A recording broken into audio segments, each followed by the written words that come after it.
কোরআনের সবচাইতে দামি আয়াত, ৬,২৩৬টা আয়াতের মধ্যে থেকে সবচাইতে দামি আয়াত এটা।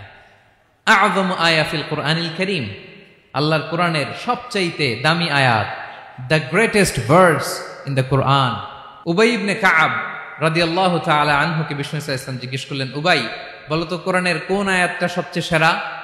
উবাই জানেন, তারপরে বললেন আল্লাহু ওয়া রাসূলুহু আ'লাম, আল্লাহ আল্লাহ রাসূল ভালো জানেন। দেখেন কত বিনয়ী ছিলেন সাহাবারা, জেনে উত্তর দিতে চাইতেন না, ভাবতেন না জানি বিশ্বনবী নতুন কিছু আমাদেরকে জানায়।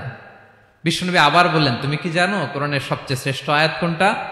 এবার উবাই ভাবলেন এবার আমি উত্তরটা দিয়েই দেই। তিনি বললেন আয়াতুল কুরসি, আল্লাহু লা ইলাহা ইল্লা হুয়াল হাইয়ুল কাইয়ুম, এটা শ্রেষ্ঠ আয়াত। বিশ্বনবী খুশি হয়ে উবাই ইবনে কাবের বুকে একটা চাপড় মারলেন, এরকম আদরের চাপড় দিয়ে বললেন, লিয়াহনিকাল ইলমু ইয়া আবুল মুনজির, হে আবুল মুনজির, জ্ঞান এবং প্রজ্ঞা তোমার জন্য মোবারক হোক, তুমি ঠিক বলেছো। সুবহানাল্লাহ পড়ে।